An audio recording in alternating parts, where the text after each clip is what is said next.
passion-nya ada memang. Ini adalah itu tadi, makanya saya ngambil S2-nya komunikasi. Karena kalau saya urut ke belakang, itu kerjaan saya tuh kebanyakan memang terkait dengan komunikasi.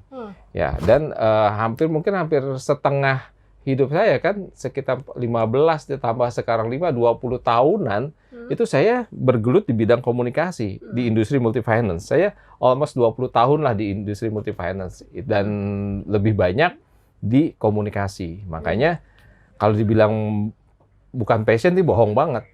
Itu adalah passion saya, memang sudah on the track di sini.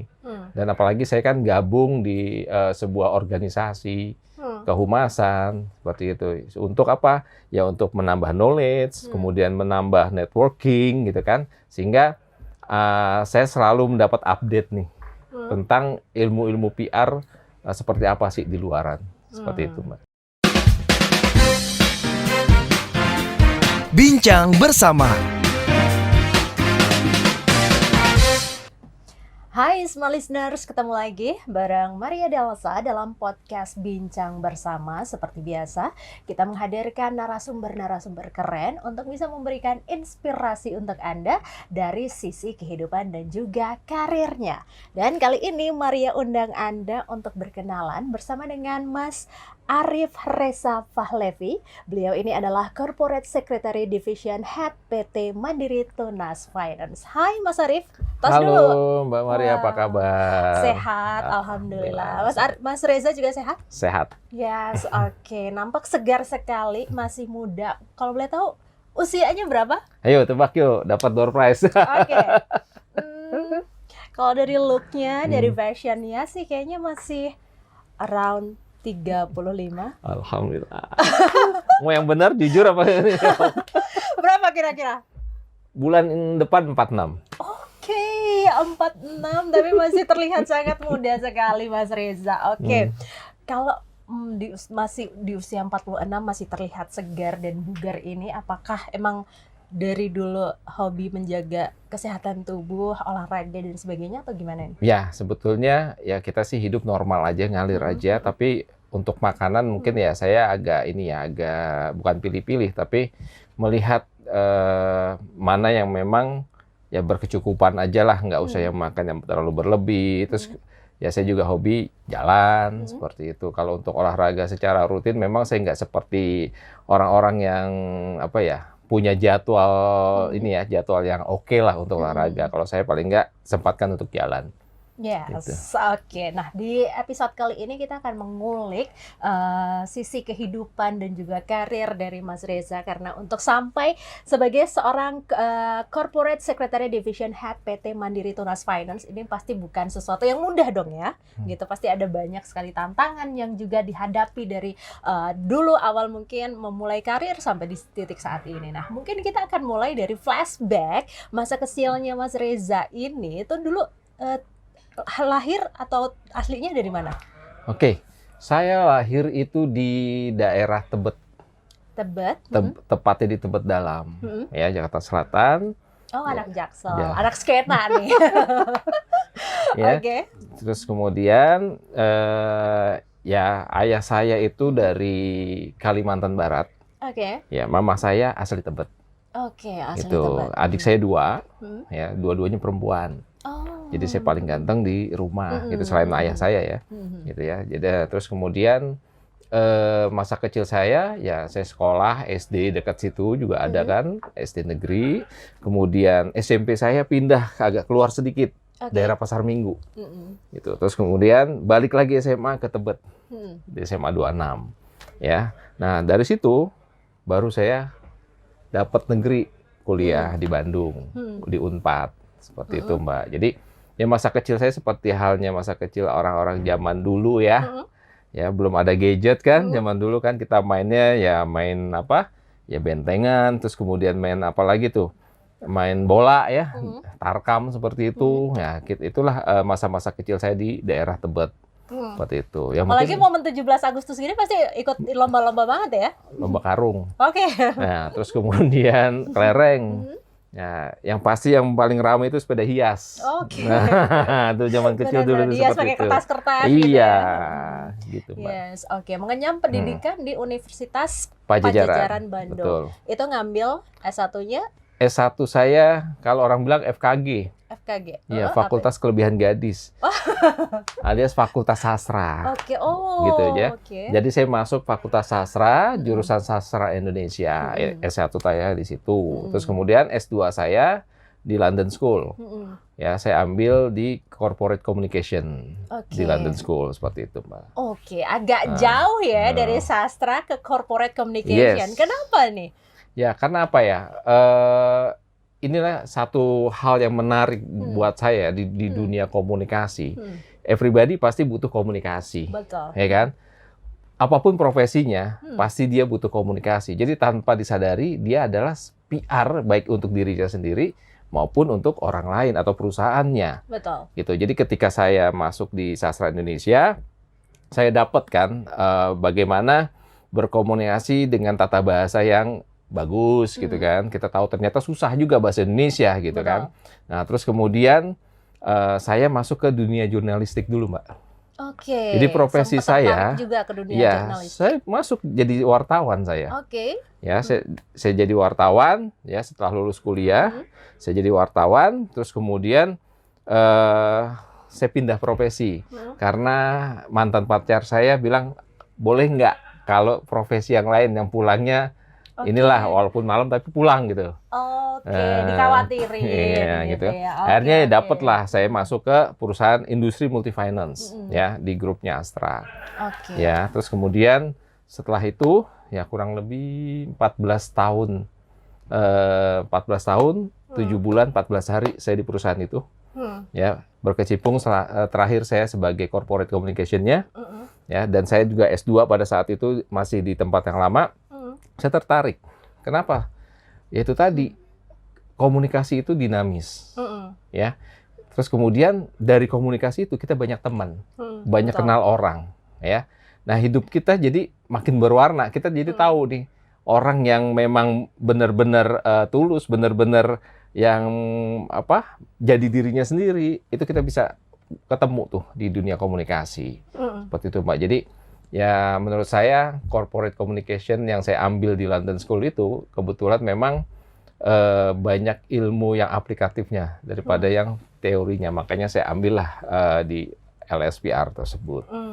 Gitu. Yes, oke. Berarti dari sastra masuk ke komunikasi, jadi seorang reporter juga, gitu. Dan kemudian karena tadi mantan pacarnya pengennya, aduh jangan dong pulangnya malam-malam biar bisa punya waktu sama pacar gitu ya. Akhirnya terjunlah ke dunia finance tadi ya, masuk ke dunia finance itu tadi. Iya, karena waktu jadi wartawan saya tuh banyak meliput di dunia kriminal. Nah, oke. Nah ini mungkin bisa diberbagi sedikit gitu ya, ilmu-ilmu saat menjadi seorang reporter itu seperti apa? Ya, pertama reporter itu kan dibilang susah-susah gampang. Saya masuk di dunia jurnalis itu ditaruh di reporter malam. Oke. Nol pengalaman, ditaruh di dunia malam, ya liputan malam maksudnya bukan dunia malam, liputan malam di kriminal pula. Nah, itu kan sebuah sebuah tantangan yang luar biasa. Ya, jadi kita ketemu dengan hal-hal yang memang di luar kebiasaan kita, kriminalitas yang tinggi, yaitu berbagai macam kejadian lah. Di situ kita bisa melihat ya bagaimana kita mencari informasi sehingga berita yang kita tayangkan itu benar-benar valid sesuai dengan fakta yang ada di lapangan. Kan kalau wartawan bilang ada 5W, 1H. Nah, itu benar-benar harus kita jalankan pada saat itu. Apalagi kalau dulu kan zaman saya wartawan masih model tulis kan. Iya, betul. Itu catatan hilang panik tuh. Ya kan? Waduh, tadi apa ya? Kalau sekarang kan udah ada tinggal rekam aja atau pakai gadget segala macam seperti itu. Nah, jadi itulah seninya wartawan. Kita dididik untuk lebih lebih adaptif, terus kemudian militan. Ya. Dan kita juga harus tahu bagaimana mengorek informasi dari sebuah kasus sehingga bisa terdeliver dengan baik ke pembaca seperti itu. Oke, dan kemudian masuk ke dunia finance. Ini kan juga cukup jauh banget Mas Reza. Ya, gitu. jauh banget memang. Ada susah nggak sih awalnya untuk bisa masuk ke dunia finance ini? Nah, waktu itu saya simple. Ketika saya mau beralih profesi, saya hanya berpikiran, ya yang penting sama-sama di lapangan. Gitu. Jadi saya waktu itu diterima di FIF ya, waktu itu ya, FIF Group. Itu saya sebagai surveyor. Oke. Nah, kerjanya kan di lapangan kan. Betul. Ya, kalau adaptasi pun juga nggak terlalu sulit, sama-sama di lapangan. Nah, tugasnya pun juga hanya survei. Ibaratnya kayak kita ketemu narsum aja kan. Betul. Ketemu narsum, ya kita tanya kan, tanya-tanya kan narsum bedanya ini pembeli motor gitu kan. Kalau waktu saya jadi wartawan, ya kita nyari informasi tentang kejadian soal itu. Itu aja sih yang membuat saya sedikit bisa cepat beradaptasi dengan profesi saya yang baru. Gitu. Ya, berarti dari finance itu sampai sekarang sudah berpindah ke berapa perusahaan, Mas? Kalau di finance-nya saya 2 ya, tapi waktu ketika di yang lama saya dari surveyor, kemudian saya dipromosikan masuk ke human capital. Oke, beda lagi. Unik banget ya. Itu kan seorang wartawan, anak sastra, ya. Betul. Jadi surveyor, kemudian dipromosikan di human capital, ya. Diterima juga tantangan itu? Saya terima. Oke. Gitu. Karena apa? Saya berpikir ini adalah challenge buat saya, gitu. Tapi saya juga mikir juga, ini ilmu apa lagi ya, gitu kan. Tapi ternyata di balik itu saya tanya ke atasan saya waktu itu, kenapa Pak, Bu, saya ditaruh di sini? Karena kamu bisa membuat sebuah sosialisasi. Kita butuh orang yang bisa berkomunikasi, menyampaikan program manajemen terkait kekaryawanan. Nah, berarti kan ilmu komunikasi lagi masuk. Itu tadi. Gitu, Mbak. Oke, dan pada akhirnya sampai menjadi jabatannya Corporate Secretary Division Head PT Mandiri Tunas Finance ini. Nah, berapa prestasi yang sudah dikumpulkan oleh Mas Reza ini? Kayaknya banyak banget nih prestasinya ya kan? Ya, kalau dibilang prestasi ini ada part of-nya dari tim saya. Saya memiliki sebuah tim yang hebat, yang bisa membuat satu kerjasama yang solid. Ya, karena itu tadi analoginya kayak pakaian lah ya. Atasan tanpa bawahan itu juga nggak bisa jalan, nggak pantas lah ya, nggak elok. Begitupun juga bawahan tanpa atasan itu juga elok. Jadi kita harus melengkapi, ya. Atasan harus ada bawahan, begitupun sebaliknya. Itulah yang akhirnya kita mengatasnamakan perusahaan, dapat apresiasi dari pihak eksternal. Itu buah kerja kita bersama sih, Mbak. Oke. Gitu. Mas Reza ini kan punya tim. Nah, kalau Mas Reza melihat Mas Reza sebagai seorang leader, ini leader yang seperti apa? Kalau saya leader yang bisa bisa mengayomi sih, Mbak. Saya nggak mau menjadi leader yang ditakuti oleh anak buah. Karena apa? Kalau kita ditakuti, ya berarti kan selama ada kita aja mereka takut. Tapi di belakang kita belum tentu mereka takut. Jadi lebih baik seorang leader itu bisa ngeblend dengan timnya dan bisa menjadi sebuah magnet bagi timnya untuk sama-sama menggerakkan program yang sudah diberikan oleh manajemen seperti itu. Sehingga kita tahu nih si A misalkan kelemahannya di sini, si B kelebihan di sini. Kita bisa saling melengkapi sehingga menjadi sebuah kekuatan untuk menjalankan program yang sudah diamanatkan kepada kita. Yes, betul banget. Nah, kalau kita ngomongin karir nih, karir yang saat ini digeluti dan ditekuni oleh Mas Reza ini apakah memang sesuai dengan passion-nya atau belum nih? Karena kan kata orang kan kamu harus kerja tuh sesuai passion. Ya, gitu, betul. Memang kerja itu kalau ada passion itu kayaknya nggak beban banget gitu ya. Betul. Mau pulang jam berapa, ya kan, mau acaranya di mana, itu enak aja. Jadi benar kalau Mbak bilang passionnya ada, memang. Ini adalah itu tadi, makanya saya ngambil S2-nya komunikasi. Karena kalau saya urut ke belakang, itu kerjaan saya itu kebanyakan memang terkait dengan komunikasi. Ya, dan hampir setengah hidup saya kan, sekitar 15 ditambah sekarang 20 tahunan, itu saya bergelut di bidang komunikasi di industri multifinance. Saya almost 20 tahun lah di industri multifinance dan lebih banyak di komunikasi. Makanya kalau dibilang bukan passion itu bohong banget. Itu adalah passion saya, memang sudah on the track di sini. Dan apalagi saya kan gabung di sebuah organisasi kehumasan, seperti itu. Untuk apa? Ya untuk menambah knowledge, kemudian menambah networking gitu kan. Sehingga saya selalu mendapat update nih tentang ilmu-ilmu PR seperti apa sih di luaran. Seperti itu, Mbak. Yes, oke. Suka dukanya apa sih ketika bertemu dengan orang banyak gitu? Mungkin diawali dari menjadi seorang reporter, kemudian seorang finance tadi yang di lapangan, sampai tadi menjadi seorang HR bertemu dengan banyak SDM gitu. Suka dukanya atau perbedaannya orang ke orang itu seperti apa? Kan pasti mengenal karakternya banyak banget nih orang-orang kan? Betul. Kalau surveyor waktu itu seru. Karena apa? Ya orang kan mau berusaha pinjaman atau kreditnya di-approve gitu ya. Benar. Sehingga berbagai macam cara itu dikeluarkan lah di situ ya. Ya detailnya saya nggak usah ucapin di sini ya. Nah, terus kemudian wartawan ya. Ketika jadi seorang wartawan, ya kita kan menghadapi sebuah narasumber itu juga harus hati-hati. Bisa saja narasumber ini tidak mau ngomong karena apa? Apakah ada tekanan dari orang lain atau dari pihak-pihak tertentu sehingga membahayakan dirinya. Nah, itu strategi kita bagaimana supaya dia mau memberikan informasi kepada kita.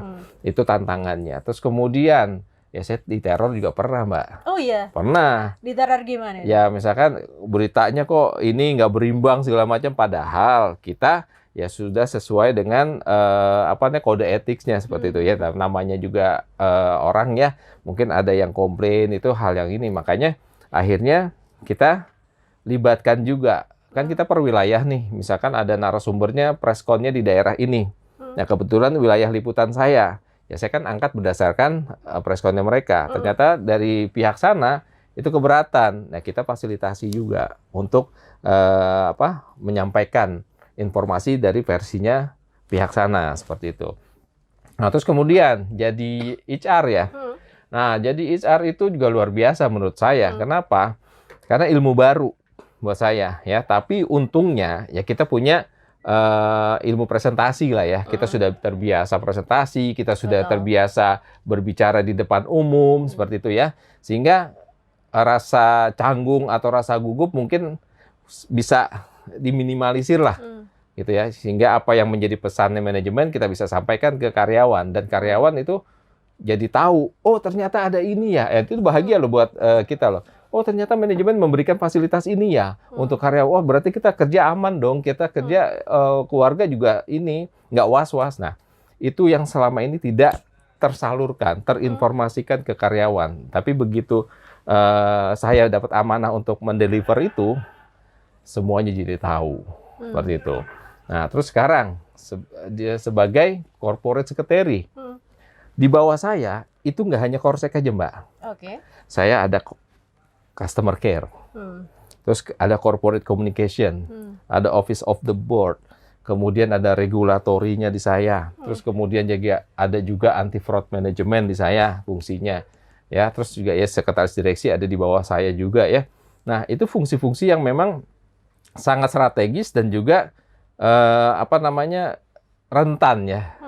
Ya kayak contoh customer care lah. Berhubungan dengan pelanggan. Betul. Nah, pelanggan itu kan ibarat sidik jari ya, Mbak ya. Sidik jari setiap manusia berbeda. Mungkin menurut Bapak ini udah oke layanan kita, tapi belum tentu Bapak ini. Wah, itulah yang harus kita bisa memberikan servis yang minimal, inilah Bapaknya bisa nerima. Dari Pak, kayak kemarin saya ikut training itu, jadi kita effort aja, kadang masih banyak komplain. Apalagi kita tidak ada effort. Nah, itulah namanya servis. Seperti itu. Jadi, luar biasa kalau kita berhadapan dengan orang, itu seninya. Ya, tadi Mbak Maria bilang, beda-beda lah kita ketemu orang, karakteristiknya seperti itu, Mbak. Yes. Nah, pernah nggak sih sampai nanganin tadi pelanggan, harus Mas Reza sendiri yang turun tangan untuk menghadapi pelanggan ini, komplainnya gitu mungkin? Pernah. Oke. Iya, pernah saya dapat ketemu langsung, bahkan ini nge-WA saya sampai tengah malam, wah komplain bla bla bla bla. Akhirnya saya bilang, oke Pak, besok kita ketemuan di kantor. Nggak tahu dapat nomor dari saya dari mana ya. Oke Pak, kita ketemu di kantor, kita bahas apa yang menjadi need-nya Bapak. Nanti mudah-mudahan kita bisa memberikan solusi yang terbaik untuk Bapak. Seperti itu.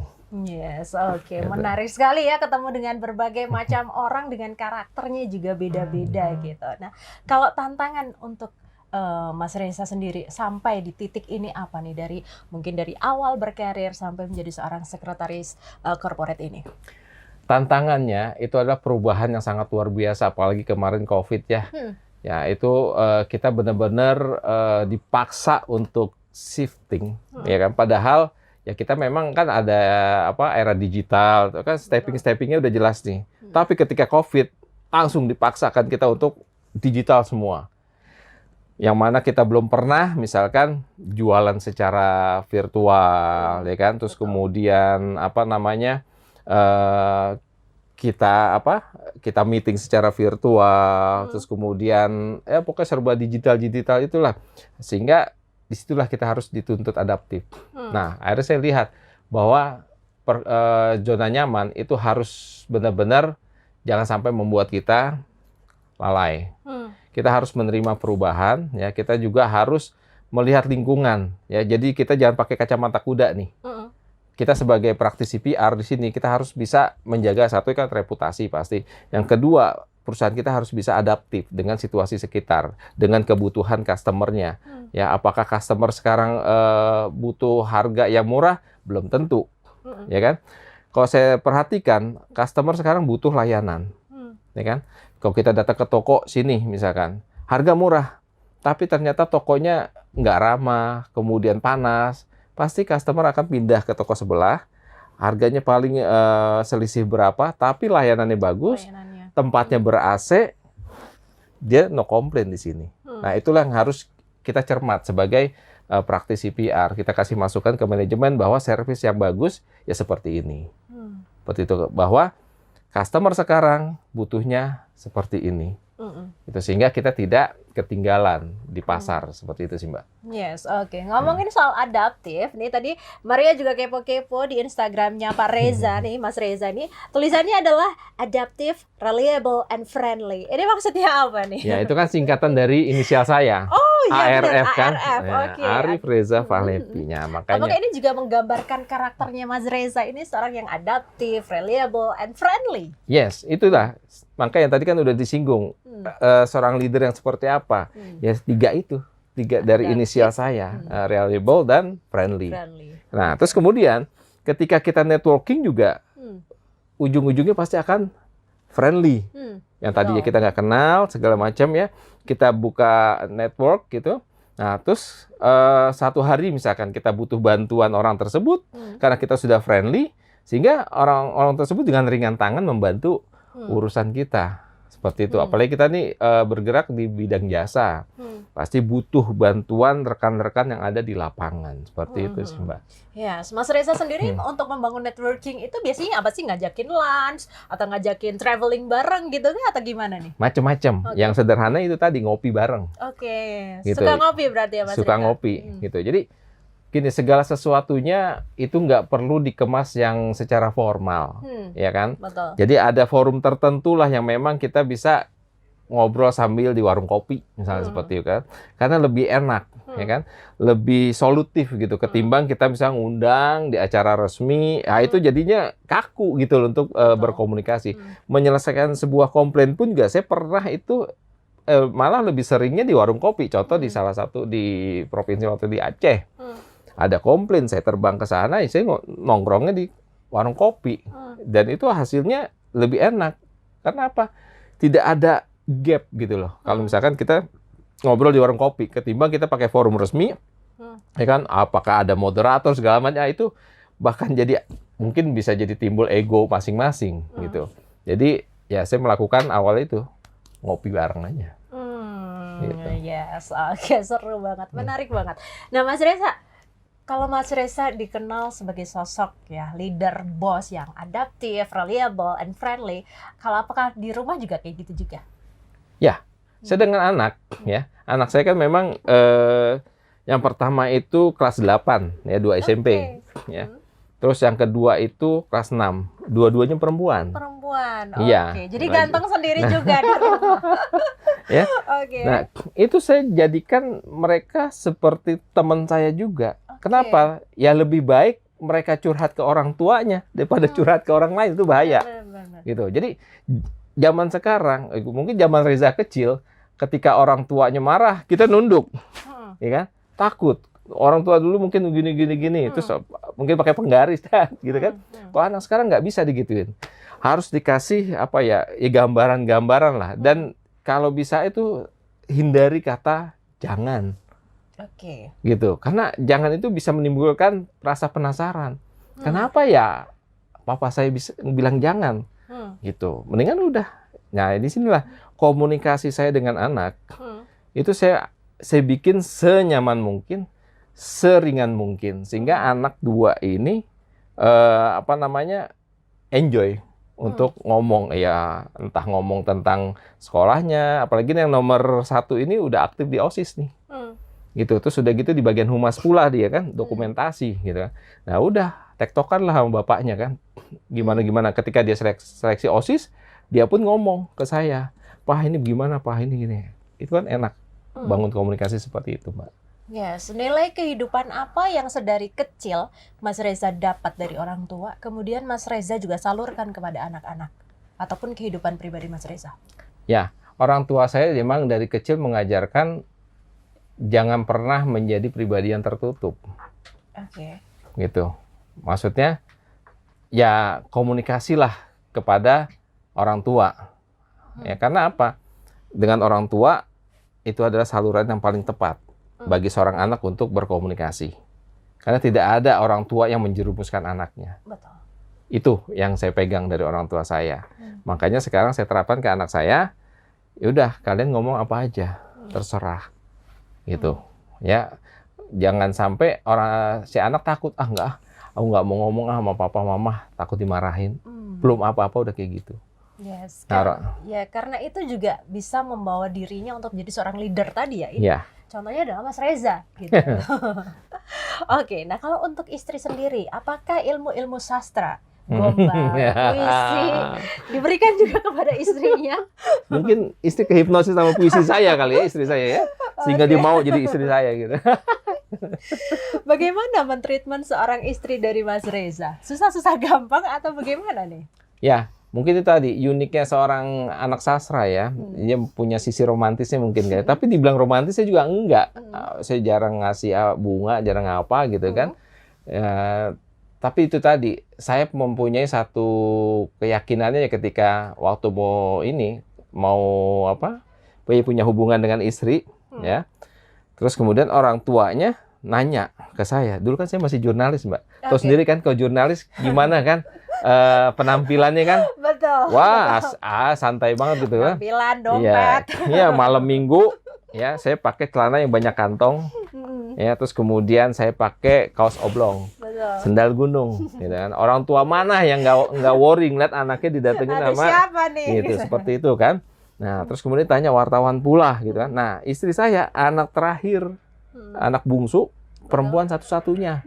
Oh, dijagain dong pasti kan. Ya.